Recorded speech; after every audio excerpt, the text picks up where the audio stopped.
বিএনপির ভূমিধস বিজয় এবং একই নির্বাচনে প্রধান বিরোধী দল হিসেবে জাতীয় পার্টির পরিবর্তে জামাতের ভূমিধস বিজয় রীতিমতো বিস্ময়কর। বিএনপি 200-র উপরে সিট পেয়েছে, জামাত প্রায় 80টার উপরে, প্রায় 80টার মতো সিট পেয়েছে। জাতীয় পার্টি সহ অন্যান্য যে সকল স্বতন্ত্র প্রার্থীরা মাঠে দাঁড়িয়েছিলেন প্রায় সবাই গোহারা হেরেছে। আমরা আওয়ামী লীগে যারা খুব বড় একটি রাজনৈতিক দল, শৃঙ্খলাবদ্ধ রাজনৈতিক দল এবং ডেডিকেশন যাদের রয়েছে এই দলের প্রতি, এই সম্পর্কে যারা উচ্চ আশা পোষণ করতাম, আমরা ধারণা করতাম যে শেখ হাসিনার হুকুমের বাইরে, জয়ের হুকুমের বাইরে আওয়ামী লীগের একজন সিঙ্গেল ভোটার ভোট কেন্দ্রে যাবে না। কিন্তু বাস্তবতা হলো যে সকল একেবারে সন্দেহ অবিশ্বাস দূর করে দিয়ে এই নির্বাচনে যত সংখ্যক ভোটার ভোট কেন্দ্রে উপস্থিত হয়েছেন এবং যেভাবে শান্তিপূর্ণভাবে ভোট দিয়েছেন, ভোটে অংশগ্রহণ করেছেন, সেটা আওয়ামী লীগ যদি সঠিকভাবে গ্রহণ না করে এবং এই নির্বাচনের ফলাফলকে যদি আওয়ামী লীগ তাদের আত্মসমালোচনার হাতিয়ার হিসেবে তারা মূল্যায়ন না করে,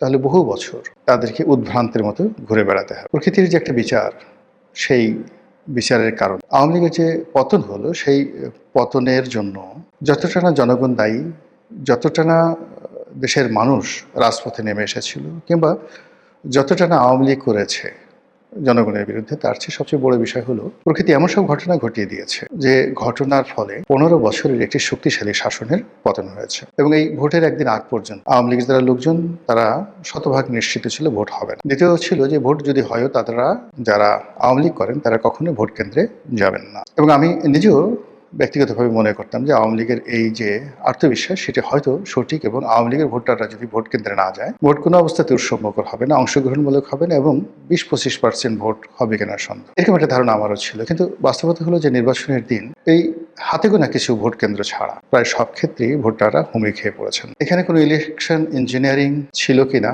আল্লাহ ছাড়া বলতে পারবে না, কিন্তু আমরা দৃশ্যত শান্তিপূর্ণভাবে হয়েছে এবং বাংলাদেশের ইতিহাসে এত কম মারামারি, এত কম গন্ডগোল এবং হানাহানি ছাড়া একটি সুন্দর নির্বাচন কল্পনায় করা যায়। তো সেই দিক থেকে বিএনপির বিজয়, তারেক রহমান সাহেবের প্রধানমন্ত্রী হওয়া, এইগুলো যদি আপনি আওয়ামী লীগের একদম শেষ কয়েকটি বছরের কথাবার্তার সঙ্গে তুলনা করেন, তাহলে বুঝতে পারবেন যে তাদের মধ্যে কতটা মনোবেদনা তৈরি করেছে। তারা কোনো অবস্থাতেই তারেক রহমান সাহেবকে কোনো রাজনৈতিক ব্যক্তিত্ব মনে করতেন না। স্বয়ং প্রধানমন্ত্রী শেখ হাসিনা থেকে শুরু করে তার যারা লোকজন রয়েছেন তারা মনে করতেন যে অর্বাচীন বালক, এর দ্বারা কোনোদিন নির্বাচন করা সম্ভব হবে না, দেশ পরিচালনা তো দূরের কথা, দল পরিচালনা করাও সম্ভব। এবং তাদের সেই তুচ্ছতাশীলের কারণে তারেক রহমান সাহেবের যতটুকু না যোগ্যতা আছে, আওয়ামী লীগ করতো কি সেই যোগ্যতাটাকে আরও 99% কমিয়ে মাত্র 1% তার সেই যোগ্যতার নম্বর দিয়ে তাকে সেভাবে মূল্যায়ন করতেন। উঠতে বসতে গালাগাল, জিয়াউর রহমানকে গালাগাল, বেগম জিয়াকে গালাগাল। জিয়াউর রহমান পাকিস্তানের চর ছিলেন, তারপর তারেক রহমান সাহেবের হাওয়া ভবন, দুর্নীতি, অনিয়ম, যথেচ্ছার, যা নিয়ে আওয়ামী লীগের লোকজন যেভাবে কথাবার্তা বলেছেন, আপনি ওই সময় সংসদের যে কার্যপ্রণালী বিধি রয়েছেন সেগুলো শুনলেই বুঝতে পারবেন যে ওই সময়টিতে আওয়ামী লীগের নেতৃবৃন্দ, শেখ সেলিম থেকে শুরু করে অন্যান্য সিনিয়র নেতৃবৃন্দ, এমনকি তোফায়েল আহমেদ, আমির হোসেন আমু, মতিয়া চৌধুরী এবং স্বয়ং প্রধানমন্ত্রী শেখ হাসিনা বেগম জিয়া সম্পর্কে, জিয়াউর রহমান সম্পর্কে, তারেক জিয়া সম্পর্কে কী সব কথাবার্তা বলেছেন। বাস্তবতা হলো যে এই প্রকৃতি এরকম একটা, যাকে বলা হয় অধিক্ষেত্র, এখানে সব কর্মেরই সমান প্রতিক্রিয়া রয়েছে। 2001 সন থেকে 2006 সন পর্যন্ত বিএনপি আওয়ামী লীগের সঙ্গে যে কাজগুলো করেছে, প্রকৃতি তাদেরকে ফিরিয়ে দিয়েছে। আবার 2009 থেকে 2025 পর্যন্ত আওয়ামী লীগ যে কাজগুলো করেছে বিএনপির প্রতি, সেই কাজের প্রতিদানও প্রকৃতি প্রথমত বিএনপিকে দিয়েছে, দ্বিতীয়ত আওয়ামী লীগকে দিয়েছে। আওয়ামী লীগ এখন কী করবে? তারা যতবার শুনবে যে প্রধানমন্ত্রী তারেক রহমান জাতির উদ্দেশ্যে ভাষণ দেবেন, প্রধানমন্ত্রী তারেক রহমান ভারত ভ্রমণে যাবেন, আর বিমানবন্দরে তাকে অভ্যর্থনা জানানোর জন্য স্বয়ং নরেন্দ্র মোদী উপস্থিত, এ দৃশ্য যখন শেখ হাসিনা দেখবেন, তার লোকজন দেখবেন, তাদের কেমন লাগবে, কতটা কষ্ট তারা পাবেন। তারা কি তারেক রহমান সাহেবের যে সাহায্য, সহযোগিতা, অনুকম্পা, এগুলো নিয়ে বাংলাদেশে আসবেন, রাজনীতিতে পুনর্বাসিত হবেন?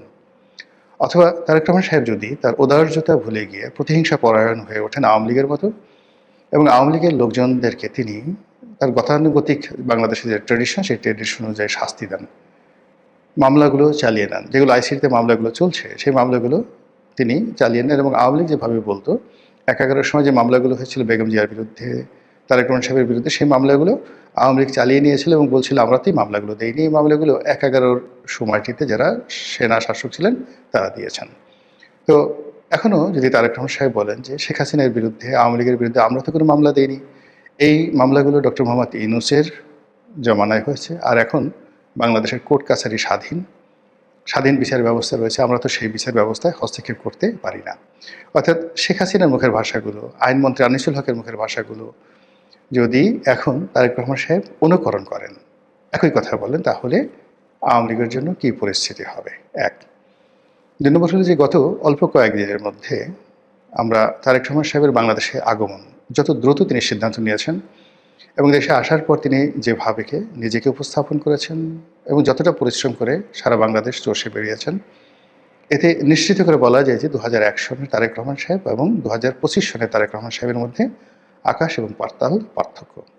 অন্যদিকে ২০০৯ সনের শেখ হাসিনা কিংবা ২০২৫ সনের সজীব ওয়াজেদ জয় বা আর তারেক রহমান সাহেব এক জিনিস নয়।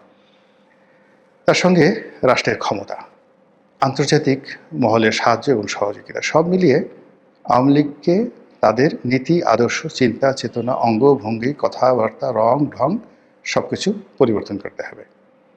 আদারওয়াইজ এই রাজনীতিতে তাদের ফিরে আসাটা সুদূর পরা হতো। ধরুন তারেক রহমান সাহেব তো প্রায় ১৭ বছর পরে এলেন। এখন জয় যদি ১৭ বছর পরে আসেন, জয়ের বয়স এখন প্রায় ৫৫ বছর। ১৭ বছর পরে জয়ের বয়স কত বছর হবে? ৬৫, ৭০, ৭২ বছর বয়স। ১৭ বছর পর শেখ হাসিনা কতদিন থাকবেন? আল্লাহ তো ন্যায় বিচারক।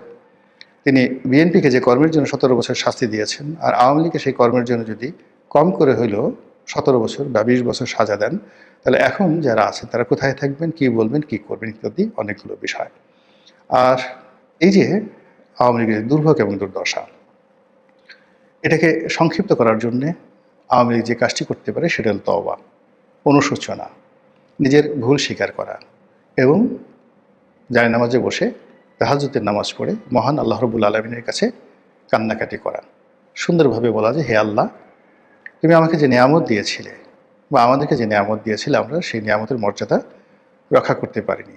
আমরা সম্মানিত মানুষকে বেইজ্জতি করেছি আর অসম্মানিত এবং বাজে লোকদেরকে সম্মানের চেয়ারে বসিয়েছি। আমরা দুর্বৃত্তদের হাতে ক্ষমতা ছেড়ে দিয়েছি আর ভালো মানুষদেরকে নির্বাসনে পাঠিয়েছি। হে আল্লাহ, তুমি আমাদেরকে মাফ করে দাও, নতুন করে আমাদেরকে আবার একটি সুযোগ দাও।